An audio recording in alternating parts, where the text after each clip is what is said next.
Freud is inescapable. His terminology and his ideas pervade contemporary life. He taught us to pay attention to feelings and actions that we once thought meaningless, provoking a confrontation with our more primitive selves. After Freud, it was not so easy to avoid responsibility for unconscious behavior. What Freud did was to build a whole system of interpretation aimed at exposing the real meaning for an act that seemed to have no meaning at all. Something that seemed to come just from our bodies, just out of habit, something that we didn't pay attention to. Freud found in that the key to what we might really be desiring. And whether we reject psychoanalysis or embrace it, that's a move that 20th century culture is built upon. Freud famously described dreams as the royal road to the unconscious, and firmly believed that he had begun to unravel their full mystery. By the end of the 19th century, consciousness began to be seen as a rational process. It was also believed that behind all psychological functioning, there had to be a physical origin, a biological cause for every mental effect. Freud, too, viewed the human brain in mechanical terms, somewhat like a steam engine. He saw the brain as a complex neural network in which neurons build up electrical charge and, as a result, require discharging. Freud envisioned that dreams occurred during discharge. Freud comes at a period in the history of Europe where there has been this tremendous successful liberalism, this great industrial revolution, the apparent triumph of science and ideas, and at the same time, this increasingly powerful feeling that something is amiss, that things aren't working right, that aggression, violence, and hatred are still major issues. I was standing in a garden. Freud's work on dreams began in 1887 when he was seeing a number of young women who suffered from what was then called hysteria, a puzzling complex of symptoms that ranged from aches and twitches to complete paralysis. He grew to believe his patients' symptoms were elaborate defenses against the pain of long-forgotten psychic shocks. Freud treated them, unsuccessfully, with hypnosis. But when patients spontaneously began describing their dreams, he was intrigued. Eventually, Freud became convinced of the role that dreams could play in revealing hidden trauma. He brought me a box. What was in the box? I was very much afraid to open it. When Freud and a patient were working together to interpret a dream, he asked the patient what the patient could remember, which is called the manifest content of the dream. He then asked the patient to sort of associate to each of the elements of the dream, and that simply meant to say everything that came to mind in connection with both the dream as a whole and to each particular detail of the dream.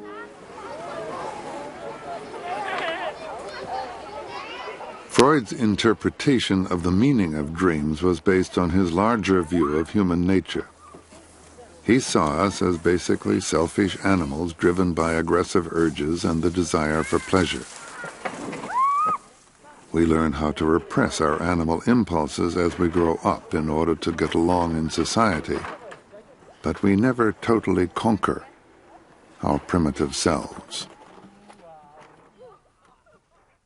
This animal self, which contains the core of the psyche, Freud called the id. The ego and the superego are later developments that arise from the need to survive and adapt to the surrounding social environment. The ego is our rational self. The superego represents societal pressures and tells us what is right and wrong. The superego is frequently in conflict with the id. Freud saw the psyche as a battleground, with the various personality components engaged in ongoing struggle. Feelings are being repressed if the ego or superego become too dominant over the id. To Freud, emotion unexpressed often led to problems. What Freud says in the interpretation of dreams, in saying that every dream is the fulfillment of a disguised wish, is that our meanings are disguised, that we don't know for sure what things are significant. But we need to find ways of discovering how they may be related to our desires, how what we do unconsciously, without thinking, may be related to our fundamental desires, maybe even expressing those fundamental desires without our being aware of it. Once one opens that question, it's not up to then some scientist or philosopher to come on and say, they don't really mean anything. No, the issue is then, how are we going to make sense of things, events, words, activities that we used to not bother about? And now we decide, yes, I'm going to bother about that. I'm going to try to see what that means about my life or about my friend's life or about our relationship. And psychoanalysis in Freud's hands opened up that question. The book was published in 1899, but Freud requested that the publication date be given as 1900 to create the impression that his views were pioneering thoughts for the new century. Freud's epic was ignored by disapproving colleagues and seemed only eccentric food for a handful of readers. The book sold merely 350 copies in its first 6 years. Freud was characteristically defensive. I had dared, against the objections of severe science, to take the part of the ancients and of superstition. Ever since Freud first declared his groundbreaking views about the mind and its operation, opinion about him has been bitterly divided. He has become the psychiatrist everybody loves to hate. Oh, if he weren't a revolutionary creative thinker, and if he weren't right in so many areas, he wouldn't be criticized for where he's been wrong. There are, dozens of psychologists who were very largely wrong, about whom we say nothing, because they really have not shaped our society. Freud wrote prolifically after the interpretation of dreams was published. His later volumes included a study of the individual's relationship to society, a psychoanalytic account of Moses and the Jews, and more detailed work on the ego and the id. By 1926, Freud was an internationally known psychiatrist. Much recent criticism of Freud's ideas has centered upon his rigidly ordered view of the mind and the constant struggles among the id, ego, and superego.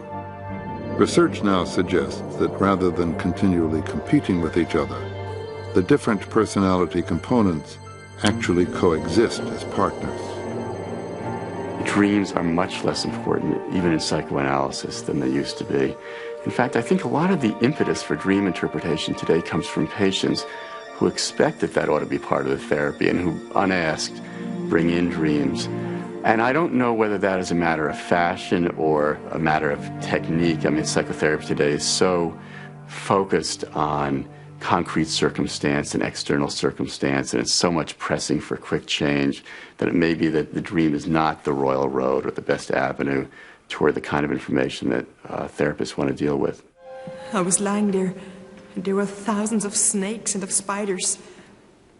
They were coming near. Freud was a very vigorous speculator. A lot of his speculation, from our perspective, is just wrong. His view of women is maybe in some ways progressive for its day, but not generous by our standards, not reasonable by our standards, just wrong. Certainly the case can be made that many sorts of people have been injured by the application of Freudian theory. Biographers today are making the case that Freud did not act in good faith in certain circumstances. Of course, he did so many things that even if he very largely acted in good faith, there would be important areas where he might not have been. He was an ambitious, driven man. He was a contentious, sort of cantankerous person, generous in certain ways as well. And I think it is a tribute to how large and influential he is that every aspect of his personality has come under scrutiny.